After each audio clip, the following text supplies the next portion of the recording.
Retomando de una manera más concisa para el caso de número 3, donde teníamos vapor sobrecalentado a formar líquido subenfriado. ¿Qué pasa si ahora el arreglo es vertical? Donde el fluido de proceso que voy a desrecalentar, condensar y subenfriar va a circular del lado de carcasa vertical. En ese caso es relativamente similar al caso anterior, solo que obviamente habrá ciertas correcciones en cuanto a las fórmulas empleadas, en la zona de condensación más en específico, pero también habrá una cierta corrección para los cálculos de la zona de su enfriamiento.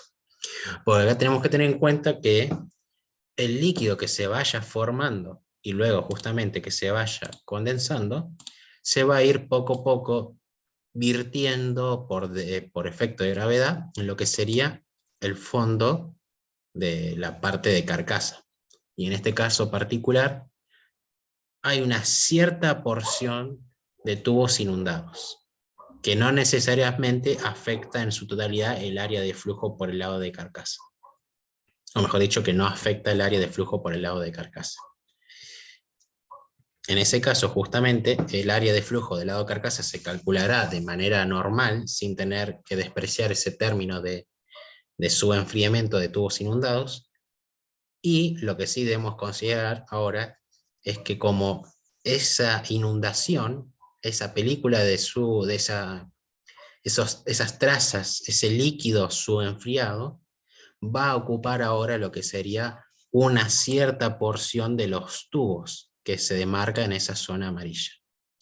No como el caso anterior, que esa pileta de condensado líquido bañaba los tubos interiores en su totalidad de la longitud. Ahora bañará en lo que sería todo el banco de tubos, pero en una cierta parte del mismo, en una cierta parte en grado de longitud. Por lo tanto, yo calcularé esa porción de longitud subenfriada a través de esta fórmula, esa longitud de tubos con líquido o bañados en el líquido subenfriado, y esa medida de longitud es la que justamente voy a aplicar en la fórmula del número de Grashof. Ese es uno de los cambios más importantes que surge en la zona de subenfriamiento cuando cambio de arreglo de horizontal a vertical. El cálculo es el mismo, se basa en calcular el coeficiente pelicular de transferencia de calor por convección natural, y en este caso particular, al ser una superficie o un arreglo vertical, mejor dicho, usaremos este inciso de la tabla, y dependiendo del número de Grashford por el número de Brandt, obtendré los parámetros respectivos para la fórmula que se aplica en general, que sería esta que se ve a continuación. Así que pasamos rápidamente al ejercicio práctico. Bueno, tenemos el mismo ejercicio del video anterior. 8.000 kilogramos por hora de acetona se desea condensar de 100 grados Celsius a una temperatura de 65 grados Celsius cuando la presión relativa es de 120 kilopascales, empleando agua como refrigerante a 35 grados Celsius con un caudal de 100 metros cúbicos por hora. Considere caída de presión admisible en cada fluido de 1.2 atmósferas. Cuestión. El dato de presión relativa lo pasaba al dato de presión absoluta, con las propiedades líquido-vapor de la acetona y las propiedades líquidas refrigerante las coloco en mi hoja de cálculo, así proceder con el procedimiento matemático que usualmente hacemos. Eso significaba calcular la temperatura de condensación, que nos dio justamente 81 grados aproximadamente, grados Celsius. Se calcula las zonas del calor, la carga térmica por zonas de recalentamiento, condensación y su enfriamiento, para así determinar la carga térmica total, la temperatura de salida justamente del agua refrigerante, y lo que sería el perfil térmico de tanto la acetona, el fluido de proceso, como el agua. O sea, por lo tanto, siempre la primera parte se mantiene intacta. Si la hemos hecho bien en la anterior instancia, la estamos haciendo bien en esta segunda instancia. En este caso, para hacer un poco más refrescante el ejercicio, dije que voy a hacer un número de pasos por tubos y un número de pasos por carcasa igual a 1. Por lo tanto, en este caso particular, en ambas tres zonas, en estas tres zonas de recalentamiento, condensación y subenfriado, el FT, el factor de corrección, va a valer 1, dado por el simple hecho, en este caso, de que el número de pasos por carcasa y por tubos va a ser 1 a 1.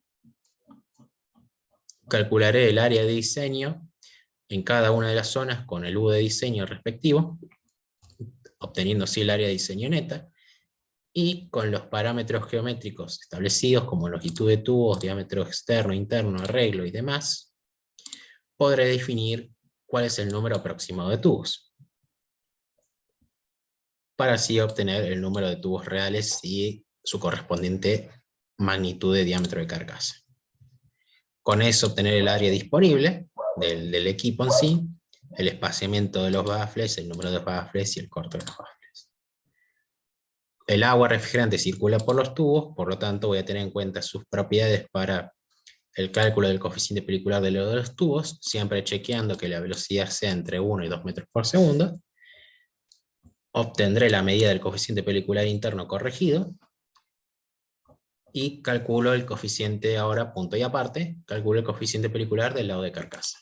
Como dijimos, como vamos a hacer ahora un condensador por carcasa vertical, en este caso particular, al cambiar el tipo de arreglo, el área de flujo por carcasa se mantiene intacta en el sentido de que se calcula como se venía haciendo cuando se veía equipos intercambiadores carcasa y tubos.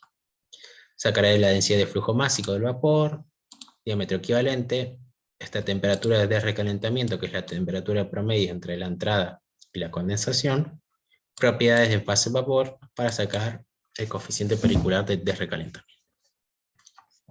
Para la zona de condensación, justamente voy a aplicar todas las fórmulas que se vieron en el video de repaso, mejor dicho, las fórmulas que se vieron en el video de repaso, específicamente cuando la condensación surgía del lado de carcasa en arreglo vertical. Eso significaba sacar estos parámetros de temperatura media de condensado, densidad de flujo del condensado, diámetro equivalente, Reynolds y Prandtl en fase líquida, y de esa manera sacar el H, coeficiente pelicular ideal, que justamente varía o dependía del tipo de régimen, si era laminar, si era un régimen de transición, o si era un tipo de régimen turbulento. Luego, justamente lo corregía por el modelo de Wallis para tener en cuenta la presencia de la carga de vapor a través de estos parámetros, y así que obtener el H de condensación corregido por modelo de Wallis. En la zona de enfriamiento, calcularé estos parámetros como se vio en el video anterior, sacaré el beta, sacaré el número de Prandtl del subenfriado, calcularé el porcentaje de tubos en su enfriamiento, y dicho porcentaje será multiplicado a la longitud de tubos para obtener justamente cuál es la medida de longitud de tubos sumergidas por o para el subenfriamiento. Y esta fórmula es, o mejor dicho, esta magnitud es la que se aplica en la fórmula del número de grafo. Multiplicándola por el número de Prandtl del condensado, que me da un número de 8 por 10 a la 13, veré para superficie vertical justamente que los parámetros correspondientes son 0,13 y 0,33. Lo aplicaré a mi fórmula y continúo el proceso que se vio en el video anterior. Sacar el coeficiente global de transferencia de calor necesario en cada una de las zonas para obtener justamente el área necesaria en cada una de las zonas. Recordemos que justamente el FT no está descrito en la zona porque el FT en cada una de las tres era 1 a 1, porque ya directamente el número de pasos por carcasa y tubos es 1 a 1, y eso me ayudaba a determinar que la suma de las tres me iba a dar el área necesaria. Comparándola con el área disponible, que tiene un par de 4 metros cuadrados de exceso, lo que representa en sí un 9,5% de exceso positivo. Sacaré la caída de presión del lado de los tubos, teniendo en cuenta este Reynolds de tubos turbulento, para sacar este factor de fricción, y así determinar la caída de presión del lado de los tubos. Sacaré la caída de presión del lado de carcasa. Como del lado de carcasa circula el fluido de proceso, voy a considerar las condiciones más exigentes para el cálculo, lo que equivale a decir, voy a tener en cuenta las condiciones a la entrada del equipo. Y eso me ayuda a determinar justamente la caída de presión del lado de carcasa. Y así finaliza este seminario de condensadores acondicionantes.